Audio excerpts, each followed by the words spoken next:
नमस्कार विद्यार्थी मित्रांनो, मी प्रियंका ग्लोबल ऑनलाईन मराठीमध्ये आपल्या सगळ्यांचं मनापासून स्वागत करते। आजचा जो आपला सेशन आहे यामध्ये आपण महाराष्ट्र सेट परीक्षा इतिहास या विषयासाठी most important MCQs modern history यावर आधारित महत्त्वपूर्ण प्रश्न अध्ययन करणार आहोत। मोस्ट इम्पॉर्टंट क्वेश्चन यासाठी कारण यापूर्वी सुद्धा PYQ या रूपामध्ये हे प्रश्न तुम्हाला एक्झामिनेशन मध्ये नक्कीच दिसून आलेले आहे, त्यामुळे आजचं सेशन महत्त्वपूर्ण आहे, शेवटपर्यंत बघा। महाराष्ट्र सेट इतिहास या विषयासाठी कंप्लीट क्रॅश कोर्स सुद्धा अवेलेबल आहे, ज्यामध्ये आपल्याला डेली बेसिसवर लाईव्ह लेक्चर्स मिळणार, संपूर्ण अभ्यासक्रमावर आधारित व्हिडिओ लेक्चर्स आहे, संपूर्ण अभ्यासक्रमावर आधारित नोट्स आहे आणि या व्यतिरिक्त क्लासच्या PDF सुद्धा आपल्याला प्रोवाइड केले जातात। मागील वर्षाची प्रश्नपत्रिका म्हणजेच PYQ सरावासाठी MCQs ची PDF आपल्याला प्रोवाइड केली जाते आणि यासोबतच वीकली सॅटरडेला आपली टेस्ट असते। ही टेस्ट खूप महत्त्वाची आहे कारण वीक मध्ये जे 5 टॉपिक आपण अभ्यास करीत असतो त्यावरच आधारित ही टेस्ट असते, त्यामुळे या टेस्टला पण आपल्याला द्यायचं आहे। यासाठी नवीन बॅच महाराष्ट्र सेट इतिहास या विषयासाठी नवीन बॅच 21 सप्टेंबर पासून स्टार्ट होत आहे। या बॅचला जॉइन करण्यासाठी हे ऑफिशियल नंबर आहे, या नंबरवर आपल्याला कॉन्टॅक्ट करायचा आहे आणि फीस मात्र 8000 रुपये आहे, ज्यावर पेपर क्रमांक पहिला फ्री ऑफ कॉस्ट आहे। तर यातून बघा पेपर क्रमांक 1 आणि 2 हे दोनही पेपर आपले कव्हर होईल आणि 100% गॅरंटेड स्वरूपाचा आपला कोर्स आहे। यासोबतच आपण प्ले स्टोर वरून ॲपला डाउनलोड करा, ग्लोबल ऑनलाईन ॲप स्टोअर ऑप्शनला सिलेक्ट करून महाराष्ट्र सेट इतिहासच्या कोर्सला सर्च करा। अशा प्रकारचं इंटरफेस दिसून येईल। हे ऑफिशियल नंबर आहे, यावर कॉन्टॅक्ट करून कोर्सला बाय करू शकता। कोर्स बाय केल्यानंतर यामध्ये आपल्याला टेस्ट सिरीज, इव्हॅल्युएशन टेस्ट आणि वीकली टेस्टचं फोल्डर दिसेल, या सुद्धा नक्की द्या, जेणेकरून आपली प्रॅक्टिस सुद्धा महत्त्वाची आहे। पहिला प्रश्न आहे की बक्सर युद्धाचा प्रमुख कारण काय होते? ए. ईस्ट इंडिया कंपनी द्वारा वाणिज्यिक अधिकारांचा दुरुपयोग, बी. मीर कासिम यांच्याद्वारे प्लासीच्या लढाईमध्ये झालेले हारचा बदला, सी आहे इंग्रजांना बंगालमधून बाहेर काढण्याची नवाबाची योजना आणि डी आहे मोगल सम्राट द्वारा बंगालवर पुन्हा आपला अधिकार स्थापित करण्याचा प्रयत्न। आता बक्सरचं युद्धाचं कारण काय होतं? तर बक्सरचं युद्धाचं कारण आहे ईस्ट इंडिया कंपनीचं वाणिज्यिक अधिकाराचा दुरुपयोग करणे। यातूनच आपण बघतो की बक्सरचं युद्ध झालेलं, त्यामुळे ऑप्शन क्रमांक ए आपले योग्य उत्तर आहे। दुसरा प्रश्न आहे की खालीलपैकी कोणाच्या शासन काळामध्ये बंगालची सुभेदारी वंशानुगत झाली? बंगाल विषयी विचारलेला आहे। ए. मुर्शिद कुली खान, बी. अलीवर्दी खान, सी आहे सरफराज आणि डी आहे शुजाउद्दीन। आता बघा इथे विचारलेला आहे बंगालची सुभेदारी वंशानुगत ही झालेली आहे मुर्शिद कुली खान आणि त्यानंतर आपण बघतो की नंतरचे जे शासक होणार ते वंशानुगत बंगालचे नवाब बनणार, त्यामुळे योग्य उत्तर ऑप्शन क्रमांक ए आहे। प्रश्न तिसरा आहे प्लासीच्या युद्धात सिराज उद्दौलाचा पराभवाचा प्रमुख कारण काय होतं? ए. रॉबर्ट क्लाइव्ह यांची कूटनीती, बी. सिराज उद्दौला यांची चुकीची नीती, सी आहे सेनापतीद्वारे विद्रोह आणि डी आहे इंग्रजांची सेना संख्या अधिक असणे। तर यामध्ये बघा प्लासीच्या युद्धाचं प्रमुख कारण आहे रॉबर्ट क्लाइव्हची कूटनीती, कारण प्लासी जेव्हा झाली इंग्रजांची सैन्य क्षमता जी आहे ती जास्त नव्हती, सोबतच सेनापती जे यांचं असतं हे सुद्धा काय करतात? विद्रोह करतात। प्रश्न क्रमांक 4 आहे मीर कासिम यांचा इंग्रजांसोबत मतभेदाचे प्रमुख कारण काय होते? ए. सीमा विस्तार, बी. व्यापार कर, सी आहे धार्मिक कर आणि डी आहे सेनाची कपात। आता मीर कासिम यांचं इंग्रजांसोबत मतभेद झालेला होता, तर याचं कारण होतं व्यापार कर, कारण व्यापार जे यांना मुक्त संचार करण्याचं किंवा मुक्त व्यापार करण्याचं एक प्रकारचं फरमान जे मिळालेलं होतं त्याचं ते काय करत होते? दुरुपयोग करीत होते। याचा परिणाम जे आहे इतर व्यापाऱ्यांवर होत होतं आणि हे खूप मोठी मुश्किल मीर कासिम समोर होती, त्यामुळे त्यांनी संपूर्ण व्यापार जे आहे टॅक्स फ्रीज करून टाकलेलं होतं। ठीक आहे, याच कारणावरून आपण बघतो की मीर कासिम आणि इंग्रज जे आहे त्यामध्ये मतभेद झालेले होते। तर नंतरचा आपला प्रश्न आहे प्रश्न क्रमांक 5 मराठा भू राजस्व व्यवस्था अंतर्गत चौथ काय आहे? ए. मराठा द्वारा घेतला जाणारा कर, बी आहे व्यापारी कर, सी आहे धार्मिक कर आणि ऑप्शन क्रमांक डी आहे तीर्थकर. आता बघा मराठा भूप्रदेश, ठीक आहे, यामध्ये ऑप्शन क्रमांक ए चौथ म्हणजे काय, मराठा द्वारा घेतला जाणारा हा एक प्रकारचं काय होतं टॅक्स. आता मराठा भू राजस्वामध्ये आपण चौथ आणि सरदेशमुखी या दोन टॅक्सेसचा अभ्यास करीत असतो. ओके, तर याचं योग्य उत्तर ऑप्शन क्रमांक ए. 6वा प्रश्न आहे, खाली दिलेल्या बंगालच्या नवाबांचे कालानुक्रम लावायचा आहे. ए शुजाउद्दीन, बी मुर्शिद कुली खान, सी आहे सरफराज खान आणि डी आहे अलीवर्दी खान. इथे बघा ऑप्शन ए आहे 2, 1, 3 आणि 4. ऑप्शन बी आहे 1, 2, 4 आणि 3. ऑप्शन सी आहे 2, 1, 4, 3. ऑप्शन डी आहे 1, 2, 3 आणि 4.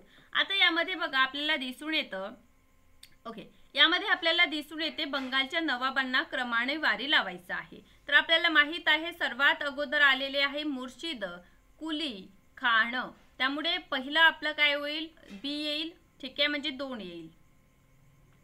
ओके, इथे काय येईल, 2 येईल, ठीक आहे. यानंतर आपण बघतो की शुजाउद्दीन आलेले आहे, बरोबर, आणि शुजाउद्दीन नंतर सरफराज आहे आणि अलीवर्दी खान आपल्याला नंतर दिसून येते. ओके, बरं, तर अलीवर्दी खान हा युद्ध करतो सरफराज सोबत, है ना, आणि त्यानंतरच तो गादीवर येईल. चला, तर इथे आपल्या ऑप्शन क्रमांक ए योग्य उत्तर आहे. समोर वळणार आपण जोड्या लावायचे आहे आपल्याला. या साईडला पेशवा आणि त्यांचे हेडक्वार्टर्स आपल्याला जोडवायचं आहे. ए आहे पेशवा, बी आहे भोसला, सी आहे होलकर आणि डी आहे गायकवाड, ई आहे शिंदे. इकडे बघा अनादर बी जे सूची आहे यामध्ये इंदोर आहे, ग्वालियर, पुणे, नागपूर आणि बडोदा. इथे बघा 3, 1, 5, 4, 2. आता पेशवा बघा आपल्याला कुठे दिसून येते, पेशवाई पुण्याची म्हणजे 3 येईल. भोसला कुठचे आहे, आपल्या नागपूरचे, तर 4 येणार, बरोबर आहे. होळकर कुठचे होते, इंदोरचे, तर 1 येणार, ठीक आहे. गायकवाड कुठचे आहे, बडोद्याचे गायकवाड, तर 5 येणार. तर बघा 3, 4, 1, 5 आणि 2, ठीक आहे. तर योग्य उत्तर आपलं ऑप्शन क्रमांक बी आहे. नंतरच्या प्रश्नाकडे आपण वळूया. नेक्स्ट प्रश्न आहे क्वेश्चन क्रमांक 8. टिपू सुलतान यांची राजधानी कोणती होती. आता बघा म्हैसूरचं राज्य, आपण क्षेत्रीय राज्यांचं उदयामध्ये म्हैसूर बघितलं. म्हैसूरमध्ये कशा प्रकारे वाडियार वंशाचं शासन होतं, बरोबर आहे. आणि वाडियार वंशाच्या शासनानंतर आपण बघतो की हैदर अली हे शासक झालेले आणि हैदर अली नंतर त्यांचा पुत्र म्हणजे टिपू सुलतान हे शासक झालेले म्हैसूरचे, बरोबर. तर यामध्ये राजधानी बघा श्रीरंगपट्टणम, बी आहे म्हैसूर, सी बंगलोर आणि डी आहे कोयंबटूर. तर टिपूची राजधानी होती श्रीरंगपट्टणम, बरोबर. चला, तर यानुसार आपलं योग्य उत्तर आहे ऑप्शन क्रमांक ए. समोर जाणार प्रश्न क्रमांक 9. खालीलपैकी कोणत्या शासकाने आपली राजधानी मुर्शिदाबाद वरून मुंगेर स्थानांतरित केली. ए अलीवर्दी खान, बी सिराज उद्दौला, सी आहे मीर कासिम आणि डी आहे मीर जाफर, सी आणि डी आहे मीर कासिम. ओके, तर यामध्ये बघा राजधानी मुर्शिदाबाद वरून मुंगेर स्थानांतरित कोणी केली, ठीक आहे. आता यापूर्वी ढाका या ठिकाणाहून कुठे जाणार, मुर्शिदाबाद जातं आणि मुर्शिदाबाद वरून मुंगेर या ठिकाणी राजधानी नेली जाते, बरोबर आहे. तर या अनुषंगाने आपण बघतो की याचं योग्य उत्तर ऑप्शन क्रमांक डी आहे, ठीक आहे. कारण अलीवर्दी खान हा ढाक्यावरून मुर्शिदाबाद आणणार आणि मुर्शिदाबादवरून मुंगेर आणण्याचं काम कोण करतं, मीर कासिम. आणि ह्याच स्वरूपाचा प्रश्न तुम्हाला यापूर्वी सुद्धा महाराष्ट्र स्टेट एक्झामिनेशन मध्येच विचारलेला दिसून येईल. समोर जाऊया आपण. प्रश्न 10 आहे, बक्सरच्या युद्धाच्या वेळी दिल्लीचा शासक कोण होता, ठीक आहे. तर ए औरंगजेब, बी आहे शाह आलम प्रथम, सी आहे बहादूर शाह जफर आणि डी आहे शाह आलम द्वितीय. आता बक्सरचं युद्ध, ठीक आहे, आपण बघतो की बक्सरच्या युद्धामध्ये त्रिफळी लढलेली होती, बरोबर आहे. ज्यामध्ये शाह आलम द्वितीय याला सुद्धा निष्कासित केलेलं होतं. त्याला परत दिल्ली आपल्याला शासक त्याला व्हायचं होतं, त्यामुळे त्यांनी सुद्धा यामध्ये भाग घेतलेला होता. तर या अनुषंगाने ऑप्शन क्रमांक डी आपलं 10चं योग्य उत्तर आहे. 11 क्रमांकाचा प्रश्न आहे, द्वितीय आंग्ल मैसूर युद्ध कोणत्या संधीने समाप्त झाले. ए मद्रासची संधी, बी आहे मंगलोरची संधी, सी आहे पेरिसची संधी आणि डी आहे श्रीरंगपट्टणमची संधी. टोटल किती अँग्लो मराठा वॉर झालेले आहे, तर 4 अँग्लो मराठा युद्ध कधी झाले आणि कोणत्या संधीने यांची समाप्ती झालेली आहे, हे दोनही प्रश्न इथून निर्माण होऊ शकतात. आणि यापूर्वी सुद्धा एक्झामिनेशनचं जर पॅटर्न आपण बघितलं तर विचारलेलं आहे, त्यामुळे हे इम्पॉर्टंट असे प्रश्न आहे. तर योग्य उत्तर आहे ऑप्शन क्रमांक बी, मंगलोरची संधीने द्वितीय आंग्ल-म्हैसूर युद्ध समाप्त होते. आणि द्वितीय आंग्ल-म्हैसूर युद्धामध्येच हैदर अली यांचं काय होतं, मृत्यू आपल्याला होताना दिसून येते. बरोबर. तर समोर वळूया आपण प्रश्न क्रमांक 12. तृतीय आंग्ल-म्हैसूर युद्धाच्या वेळी गव्हर्नर कोण होते? ए वॉरन हेस्टिंग्ज, बी आहे लॉर्ड कॉर्नवॅलिस, सी आहे लॉर्ड वेलेस्ली आणि डी आहे यापैकी नाही. तर तृतीय आंग्ल-म्हैसूर युद्धाच्या वेळी बघा 4 आंग्लो-म्हैसूर युद्ध झालेले आहे. तर तृतीय यामध्ये कोण गव्हर्नर होता? तर ऑप्शन क्रमांक बी, लॉर्ड कॉर्नवॅलिस हे तृतीय आंग्ल-म्हैसूर युद्धाच्या वेळी काय होते, व्हॉइसराय गव्हर्नर होते. या व्यतिरिक्त बघा संधी, युद्ध कधी झालेलं आणि युद्धाचे नेतृत्व कोणी केलेले. ठीक आहे, हे प्रश्न इथून निर्माण होत असतात. त्यामुळे या प्रश्नांचं उत्तर योग्यरित्या आपल्याला यायला हवं, यासाठी आपल्याला प्रॅक्टिस करण्याची आवश्यकता आहे. चला 13 क्रमांकाचा प्रश्न आहे, छत्रपती शाहू खेडच्या युद्ध कधी आणि कोणासोबत झालेलं? ए 1707 इसवी सन मध्ये ताराबाई सोबत, बी आहे 1707 मध्ये रोहिल्यांसोबत, 1708 अफगाणांसोबत आणि 1709 मुघलांसोबत. आता बघा छत्रपती शाहू महाराज, ठीक आहे, 1707 मध्ये औरंगजेब यांचा मृत्यू होतो आणि छत्रपती शाहू महाराजांची सुटका होते. यानंतर जेव्हा ते येते त्यावेळी ताराबाई आपल्याला दिसून येते की शिवाजी द्वितीय यांच्या नावाने राज्य करीत होत्या. बरोबर. यातूनच आपण बघतो की यांच्यामध्ये एक युद्ध होते ज्याला आपण खेडचा युद्ध असा सुद्धा म्हणतो. आता हा खेडचं युद्ध 1707 मध्ये शाहू महाराज विरुद्ध ताराबाई यांच्या विरुद्ध झालेला आहे. तर याचा अर्थ आपलं योग्य उत्तर 1707 इसवी सन मध्ये छत्रपती शाहू महाराज आणि ताराबाई यांच्यामध्ये खेडचं युद्ध झालेलं आहे. नेक्स्ट आपला प्रश्न आहे 14 क्रमांकाचं, शाहूला दख्खनमधील चौथ आणि सरदेशमुखीचा अधिकार कोणत्या मोगल शासकांच्या शासन काळात प्रदान करण्यात आलेला? आता बघा ए आहे जहादार शाह, बी आहे बहादूर शाह, सी आहे फरुख सियार आणि डी आहे मोहम्मद शाह रंगीला. आता चौथ आणि सरदेशमुखी हे काय आहे? टॅक्स आहे एक प्रकारचे. ठीक आहे, तर हे टॅक्सेस प्रदान करण्याचा कोणाच्या शासन काळात देण्यात आलेला फरमान? तर ऑप्शन क्रमांक सी योग्य उत्तर आहे. फरुख सियार यांच्याद्वारे हा फरमान जो आहे प्रदान करण्यात आलेला. तर योग्य उत्तर ऑप्शन क्रमांक सी. समोर जाणार आपण प्रश्न 15 आहे, खालीलपैकी कोणत्या पेशवाने हिंदू पद पादशाही उपाधी धारण केलेली? ए बाजीराव प्रथम, बाजीराव द्वितीय, बी आहे बाजीराव प्रथम, सी आहे बाळाजी विश्वनाथ आणि डी आहे बाळाजी बाजीराव. आता बघा इथे काय विचारलेलं आहे, कोणत्या पेशवाने हिंदू पद पादशाही? तर हे बाजीराव प्रथम यांनी हिंदू पद पादशाही हा उपाधी धारण केलेली. 16 क्रमांकाचा प्रश्न आहे, पालखेडाचा युद्ध 1728 मध्ये कोणाच्या मध्ये झालं? ए बाजीराव प्रथम आणि मुघल, बी आहे बाजीराव प्रथम आणि निजाम उल मुल्क, यानंतरचा ऑप्शन आहे सी बाजीराव प्रथम आणि इंग्रज आणि डी आहे बाजीराव प्रथम आणि अफगाण. आता पालखेडाचा युद्ध झालेला आहे 1728 आणि मुंगी पैठणचा आपल्याला काय दिसून येते? संधी दिसून येईल. बरोबर आहे. तर हा झाला होता बाजीराव प्रथम आणि निजामांविरुद्ध. ठीक आहे, तर यातूनच आपला योग्य उत्तर राहील ऑप्शन क्रमांक बी बाजीराव प्रथम आणि निजाम उल मुल्क यांच्यामध्ये पालखेडाचा युद्ध 1728 मध्ये झालेला आहे. 17 क्रमांकाचा प्रश्न आहे, बंगालच्या कोणत्या शासकाने इंग्रजांची तुलना मधुमक्खी यांच्यासोबत केलेली आहे? तर ए मुर्शिद कुली खान, बी सरफराज खान, सी आहे अली वर्दी खान आणि डी आहे शुजा उद्दीन. आता बघा बंगालचे शासक म्हणजेच आपण बघतो की ऑप्शन क्रमांक सी अली वर्दी खान यांनी असं एक स्टेटमेंट दिलेलं आहे की इंग्रज हे काय आहे? मधुमक्खी प्रमाणे आहे. जर आपण त्यांच्या म्हणजे काही मिसबिहेव जर आपण करणार नाही तर ते आपल्याला काहीच करणार नाही. जर आपण त्यांच्या थोडा पण जर काय करू आपण मिसबिहेव केला तर यातून काय होईल, ते मधुमक्खी सारखे आपल्यावर आक्रमण करेल. ओके, तर अशा प्रकारचं स्टेटमेंट बंगालचे नवाब होते अलीवर्दी खान यांनी केल्याचं आपल्याला दिसून येते. नेक्स्ट आपला प्रश्न आहे 18 क्रमांकाचं. हा, ब्राह्मो समाजाचा उद्देश, ब्राह्मो समाजाची स्थापना झालेली, बरोबर, कोणी केली, राजा राममोहन रॉय द्वारा झालेली. तर याचा उद्देश हिंदू धर्मांच्या वाईटावर हल्ला करणे, मोनोथिसिसचा प्रसार करणे म्हणजे एकेश्वरवादाचा प्रसार करणे. सी आहे अ आणि ब दोन्हीही, किंवा डी आहे यापैकी काहीही नाही.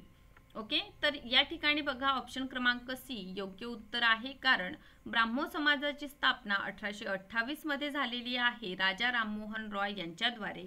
आणि ब्राह्मो समाज स्थापन करण्याचा जे उद्देश होता, हिंदू धर्मामध्ये जे वाईट कुप्रथा अस्तित्वात होती, ज्यामध्ये सती प्रथा असो, बालविवाह असो, है ना, तर यावर काय करायचं आहे, म्हणजे दूर करण्याचा प्रयत्न करायचा आहे. आणि मोनोथेसिस म्हणजे एकेश्वरवादाचा प्रसार करायचा आहे, अशा प्रकारचा उद्देश समोर ठेवून 1828 मध्ये आपण बघतो की ब्राह्मो समाजाची स्थापना झालेली. चला, नेक्स्ट प्रश्न आपण घेऊया. 19 क्रमांकाचा आपला प्रश्न आहे, प्रार्थना समाजाची स्थापना कोणी केली? ए दयानंद सरस्वती, बी आहे देवेंद्रनाथ टागोर, सी आहे आत्माराम पांडुरंग आणि डी आहे राजा राममोहन रॉय. प्रार्थना समाज स्थापन केलेला आहे आत्माराम पांडुरंग यांच्याद्वारे. ठीक आहे, तर याचे योग्य उत्तर ऑप्शन क्रमांक सी, दादोबा पांडुरंग बंधू यांचेच भाऊ होते आत्माराम पांडुरंग यांच्या अध्यक्षतेखाली 31 मार्च 1867 मध्ये प्रार्थना समाजाची स्थापना झाली. ठीक आहे, आणि यांच्या शाखा सुद्धा होत्या, म्हणजे ब्रांचेस प्रार्थना समाजाचे आपल्याला दिसून येते, जे पुणा, नगर, सातारा या ठिकाणी सुद्धा प्रार्थना समाजांच्या शाखा अस्तित्वात होत्या. आता बघा, स्थापना कधी झाली हा सुद्धा प्रश्न खूप महत्त्वाचा आहे, की प्रार्थना समाज याची स्थापना कधी झालेली आहे. ओके, चला नेक्स्ट प्रश्नाकडे आपण वळणार आता. 20 क्रमांकाचा आपला प्रश्न आहे, क्वेश्चन 20 आहे की खालीलपैकी कोणत्या शासकाने आपली राजधानी मुर्शिदाबाद वरून मुंगेर स्थानांतरित केली? ए अलीवर्दी खान, बी सिराज उद्दौला, सी आहे मीर जाफर आणि डी आहे मीर कासिम. योग्य उत्तर ऑप्शन क्रमांक डी मीर कासिम आहे. 21 क्रमांकाचा प्रश्न आहे, द्वितीय आंग्ल मैसूर युद्धाची समाप्ती कोणत्या संधीने झाली? ए मद्रास, बी मंगलोर, सी आहे पेरिस आणि डी आहे श्रीरंगपट्टणम. चौथ्या आंग्ल मैसूर युद्धाची समाप्ती श्रीरंगपट्टणमच्या संधीने होती आणि 1799 मध्ये काय होते, मैसूर जे क्षेत्र आहे यावर इंग्रजांचा अधिकार होतो. तर याचं योग्य उत्तर ऑप्शन बी आहे, मंगलोरची संधी द्वितीय आंग्ल मैसूर युद्धाची समाप्ती. तृतीय आंग्ल मैसूर युद्धाच्या वेळी गव्हर्नर कोण होते? ए वॉरेन हेस्टिज, बी लॉर्ड कॉर्नवॅलिस, सी आहे लॉर्ड वेलेस्ली आणि डी यापैकी नाही. तर तृतीय आंग्ल मैसूर युद्धाच्या वेळी होते लॉर्ड कॉर्नवॅलिस. समोर जाऊया. 1823 क्रमांकाचा प्रश्न आहे, 1802 मध्ये बेसिनच्या संधीवर हस्ताक्षर कोणाच्या मध्ये झाले? ए इंग्रज आणि बाजीराव प्रथम, बी आहे इंग्रज आणि बाजीराव द्वितीय, सी आहे फ्रान्सिस आणि बाजीराव प्रथम, डी आहे डच आणि बाजीराव द्वितीय. आता यामध्ये बघा 1802 मध्ये झालेली बेसिनची संधी. ठीक आहे, तर हे एक प्रकारची सहाय्यक संधी आपल्याला दिसून येते, जी इंग्रज, ठीक आहे, इंग्रज आणि बाजीराव प्रथम की द्वितीय, तर लक्षात घ्या बेसिनची संधी झालेली आहे 1802 मध्ये आणि यावेळेस पेशवा कोण होते? बाजीराव सेकंड होते. याचाच अर्थ बेसिनची संधी जी 1802 मध्ये झालेली आहे हे कोणाच्या मध्ये असणार? तर इंग्रज आणि बाजीराव सेकंड. 24 आहे, कोक्का आंदोलनाचे नेतृत्व कोणी केले? ए आहे गुरु रामदास, बी आहे गुरु नानक, सी आहे रामसिंग आणि डी आहे गुरु गोविंद सिंग. आता बघा, रामसिंग कुक्का यांनी कोक्का आंदोलनाचे काय केलेले आहे? नेतृत्व केल्याचं आपल्याला दिसून येते. 25 क्रमांकाचा प्रश्न आहे, 1857चा विद्रोहापूर्वी खालीलपैकी कोणता विद्रोह झालेला आहे? ए संताळ विद्रोह, बी मुंडा विद्रोह, सी खासी विद्रोह आणि डी आहे पागलपंथी विद्रोह. तर याचं बघा 1857चा उठाव, ठीक आहे, आणि त्यानंतर आलेलं राणीचा जाहीरनामा. यानंतर आपण आधुनिक भारताचे एक नवीन म्हणजे लोकमान्य टिळक मवाळवाद, जहालवाद अभ्यास केलेलं, नंतर आपण गांधी युगात प्रवेश केलेला, बरोबर आहे. त्याचप्रमाणे 1857 पूर्वीच्या ज्या घटना आहे, म्हणजे ज्यामध्ये आपण बघतो प्लासी आहे, बक्सार आहे, आंग्लो युद्ध म्हणजे ज्यामध्ये मग ते पेशव्यांविषयी झालेलं युद्ध असो किंवा काय म्हणतो आपण मैसूरचं असो, बंगाल असो, ठीक आहे. हे क्षेत्र कशा किंवा अवधमध्ये कशा प्रकारे 1856 मध्ये कुशासनाचा आरोप लावलेलं, हे सगळेच प्रश्न जे आहे इम्पॉर्टंट आहे एक्झामसाठी. त्यामुळे 1857च्या उठाव्यापूर्वी जितके पण विद्रोह आहे, मुंडा, खासी, पागलपंथी किंवा जितकं पण आपण अभ्यास केलेला आहे ते व्यवस्थित अभ्यासा. आणि इथे योग्य उत्तर ऑप्शन ए आहे, कारण संथालांचं जे विद्रोह झालेला आहे 1856 मध्ये झाल्याचं दिसून येते. ठीक आहे. तर बघा, संताळ विद्रोह 1855-56, नंतर मुंडा 1899, खासी 1828 आणि पागलपंथी विद्रोह 1813. तर अशा प्रकारे आजच्या सेशनमध्ये आपण सुपर 13 प्रश्न डिस्कस केलेले आहे महाराष्ट्र स्टेट एक्झामिनेशनच्या आधुनिक भारताच्या इतिहासावर आधारित. आय होप हा सेशन तुम्हाला आवडलेला आहे. तर सेशनला लाईक करा, व्हिडिओला शेअर सुद्धा करायचा आहे. ठीक आहे. तर अशाच प्रकारे आपण व्हिडिओला शेअर करायचं. ओके. आता बघा, या समोर सुद्धा आपल्याला प्रश्न. ओके. अशा प्रकारे आपण व्हिडिओला इथे समाप्त करूया आणि नेक्स्ट सेशनमध्ये आपण भेटणार आहोत. तर थँक्यू सो मच.